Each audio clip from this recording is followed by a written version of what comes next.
Hello everyone and welcome to another annotation lesson. Today we are annotating the shortest chapter in the book, Chapter 7, Incident at the Window. We're doing the pink highlighting, ignore the blue, that's from a previous student. I don't see any reason to annotate that quote. There's nothing much to say about it other than that is what they are doing.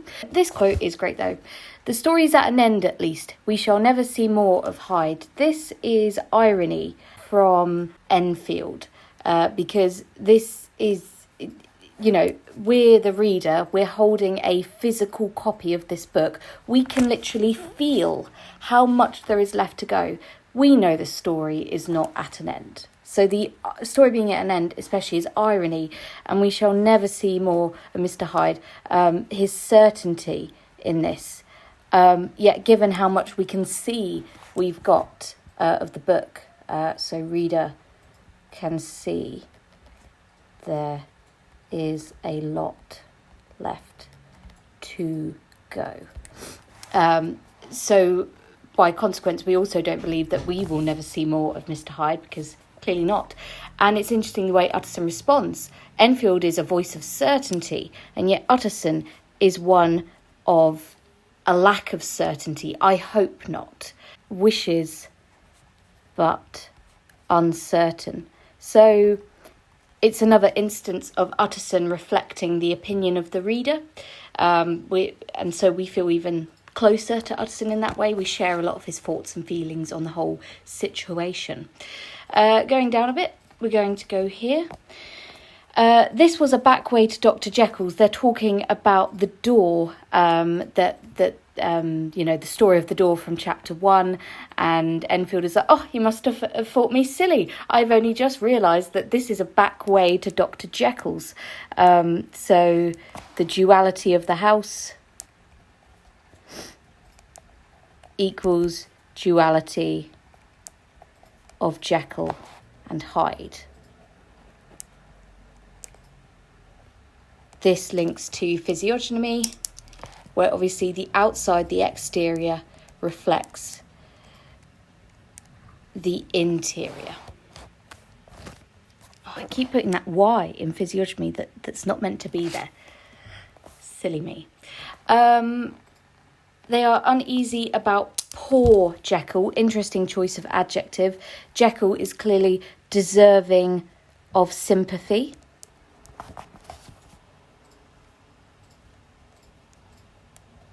And pity, unlike Hyde. So it's another characteristic of Jekyll to signpost him as the opposite of Hyde. They then describe the kind of area of the door in the house. The court was very cool and damp and full of premature twilight, although the sky high up overhead was still bright with sunset. So premature twilight meaning it's getting darker. And this contrasts with the bright sunset that is actually there. So we've got a contrast. If you want a fancy word, you could also say juxtaposition.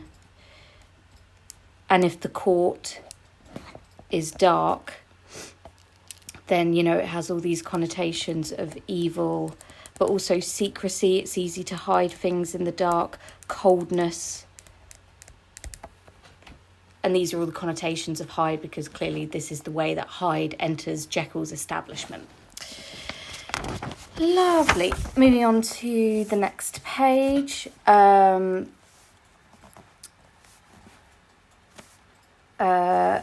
They then see Jekyll in the window, and he looks like some disconsolate prisoner. So this is simile describing Jekyll, and the word prisoner is very important here.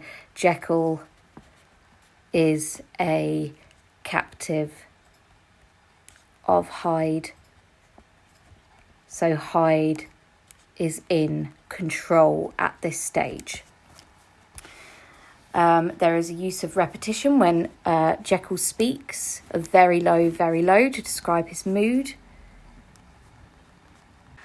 I think he's just being it's just an exaggeration, really, isn't it? It's not quite a superlative.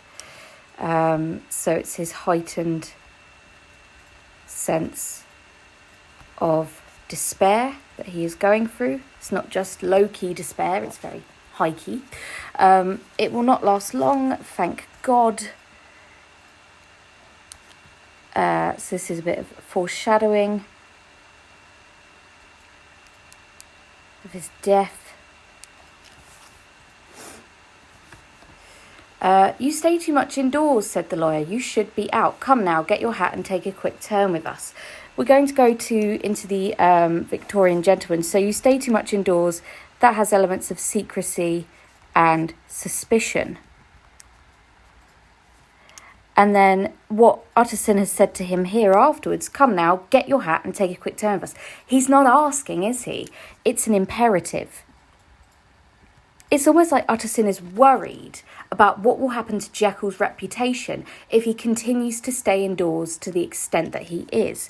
So Utterson worries for Jekyll's reputation. And then another colour pen, I'm just going to make that quick note, linked to context here, of the Victorian gentleman.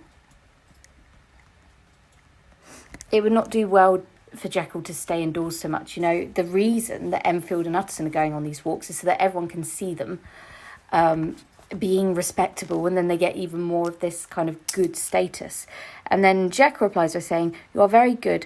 I should like to very much, but no, it is quite impossible. I dare not. So we've got this awkward no, and then littered throughout his speech here, we've got this broken upness with these semicolons. So Jekyll's speech is broken and staccato from the no and the semicolons. Shows nervous. Something not quite right. And he's not saying what. And then moving down, this is probably the best quote in this whole chapter. So I've done a little star here just to make it really clear.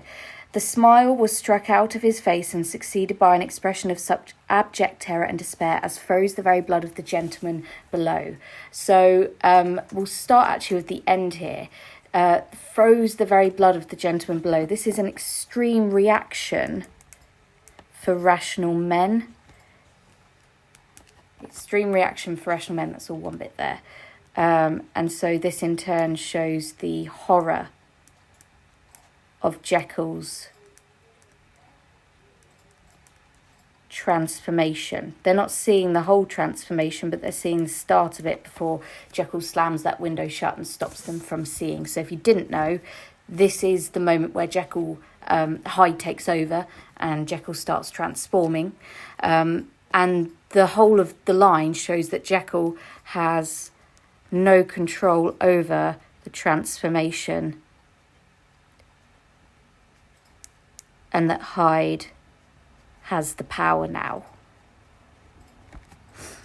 And then we're going to go into the start, the use of the smile was struck and then succeeded. We've got this sibilance here, of this, especially in the smile was struck. Now, not only is it that discomfort in what is happening, which is very fitting here, but also it speeds up pace and shows the speed, I'm going to have to cram this in, sorry guys, speed of transformation and how out of control it is for Jekyll. So sorry, just go over that. So it's sibilance, it speeds up the pace, and that shows the speed of the transformation, but and also sibilance, it creates that discomfort.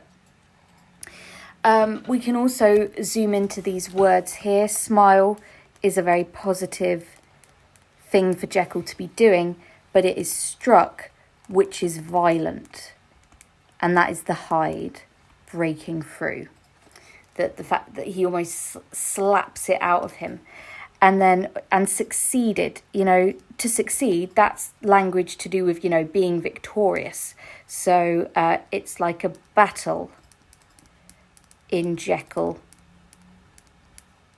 Hyde wins and celebrates, which shows how callous and cruel Hyde is within Jekyll. He feels this sense of jubilation over the fact that he wins in taking over him. So that's quite a lot there, but some really good stuff to talk about. Really nice words that Stevenson has used. And then the last thing to annotate, and I'm even questioning whether we should, but why not? In Silence 2, they traversed, they're without a word, silence again, unspeakable horror in their eyes. So the two men do not talk about it, almost like it's a taboo subject, but also perhaps that the horror is unspeakable, just like how Hyde is impossible to describe. So is the transformation that takes place. It's not that they clearly don't want to talk about it. It's that they find it hard to. It's unspeakable. You could never put into words just what they saw. And the fact that Utterson says, God forgive us, God forgive us. This almost prayer that Hyde is, even though he doesn't know it's Hyde, that he's just sort of seen creeping up into Jekyll there, that Hyde is sort of like devilish. And Utterson needs salvation, which is being saved by God in particular. So there we go. That's all the annotations for chapter 7. Hope that was relatively quick and easy and painless for us all.